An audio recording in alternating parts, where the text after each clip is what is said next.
तुलसी मैया की तुलसी विवाह 2023 में कब है? 23 या 24 नवंबर। आज इस वीडियो में आपको सारी जानकारी दी जाएगी। तुलसी विवाह का शुभ मुहूर्त, तुलसी विवाह की आसान विधि, क्या विवाह के लिए नई तुलसी लाना जरूरी है या विवाह के बाद हमें तुलसी को विदा करना चाहिए, ये सारी जानकारी इस वीडियो में आपको मिलेगी। देव उठनी एकादशी के दिन भगवान विष्णु जागृत होते हैं और पहले तुलसी की ही पुकार सुनते हैं और उसी दिन तुलसी का विवाह होता है। कहते हैं तुलसी विवाह अवश्य करना चाहिए। आइए, एकादशी तिथि प्रारंभ हो जाएगी आपकी 22 नवंबर 2023 गुरुवार को रात्रि में 11:04 से और शुक्रवार को समाप्त होगा 24 नवंबर को रात्रि 9:02 पर। तो एकादशी देव उठनी का व्रत शुक्रवार के ही दिन मनाया जाएगा। शुक्रवार के दिन मनाया जाएगा। विवाह तो देव उठनी के ही दिन होता है तुलसी का। अगर आप विवाह उस दिन नहीं कर पाए किसी कारणवश तो आप द्वादशी तिथि में कर सकते हैं। द्वादशी तिथि प्रारंभ होगी 23 नवंबर रात्रि 9:02 और समाप्त होगी 24 नवंबर 7:07 पर। तो आप 23 नवंबर को तो द्वादशी तिथि लगेगी 9 बजे, तो आप 24 नवंबर को ये पूजा आप कर सकते हैं, क्योंकि पूजा का शुभ मुहूर्त होगा तुलसी विवाह का 23 नवंबर 2023 को 4:36 के 7 बजे तक ये तुलसी विवाह का शुभ मुहूर्त रहेगा। एकादशी 23 नवंबर दिन शुक्रवार को रहेगा। एकादशी तिथि प्रारंभ हो जाएगी 22 नवंबर 11:04 पर और तुलसी विवाह आप पूर्णिमा तक कभी भी कर सकते हैं अगर एकादशी के दिन आप ना कर पाए तो। कहते हैं शालिग्राम और तुलसी 2 चौकी लगानी चाहिए, एक पे पीला वस्त्र, एक पे लाल वस्त्र, एक पे माता तुलसी को स्थापित करना चाहिए, एक पे शालिग्राम, और उनका विधिवत विवाह जैसे आप पुत्री का विवाह करवाते हैं वैसे विवाह करना चाहिए।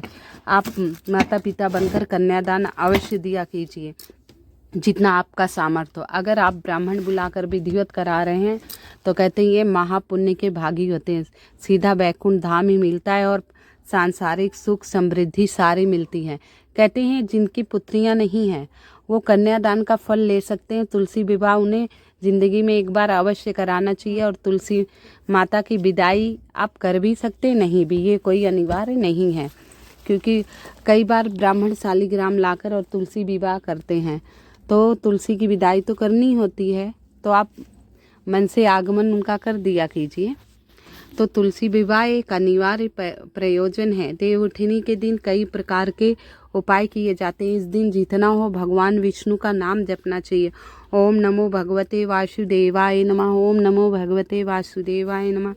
इस दिन माता तुलसी जहाँ लगा रखी खूब सुंदर सा मंडप बनाइए, खूब सुंदर सा उनको सजाइए, हरी चुनरी उड़ाइए, पीली चुनरी उड़ाइए, उन्हें बिंदी चूड़ियाँ कलावा मतलब सारा श्रृंगार उनका माता रानी का करिए और शालिग्राम जी का भी करिए और फिर उनका विवाह करवाइए।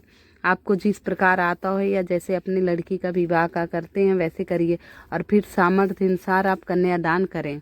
जितना आपका सामर्थ्य हो उस अनुसार कन्यादान करें। ब्राह्मण बुलाकर विवाह करा के कन्यादान उस ब्राह्मण को ही देना है, वो कन्यादान आपका करा देंगे। जिंदगी में एक बार तुलसी विवाह अवश्य कर लीजिएगा, बहुत ही अनिवार्य होता है, बहुत ही शुभ होता है।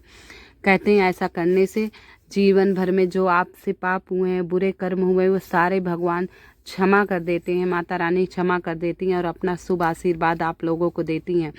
तो तुलसी विवाह की मैंने शुभ तिथि बताई। देव उठनी का व्रत आप 23 नवंबर दिन शुक्रवार को ही कीजिएगा और इस दिन माता रानी का श्रृंगार अवश्य कीजिएगा। लोटे में इस दिन जल तो चढ़ेगा नहीं क्योंकि माता रानी एकादशी के दिन व्रत करती हैं, तो आप भगवान के नाम का जाप करना, हरि नाम का, इससे ही माता तुलसी आप पर प्रसन्न होगी। मेरी वीडियो आप सभी को पसंद आ रही है तो कृपया कमेंट में जय माँ तुलसी अवश्य लिखिएगा। लाइक एवं सब्सक्राइब अवश्य कर दीजिएगा। देव उठनी व्रत कथा मैं अगली वीडियो में आपको डाल दूंगी। आप सभी का बहुत बहुत धन्यवाद। जय माँ तुलसी, जय।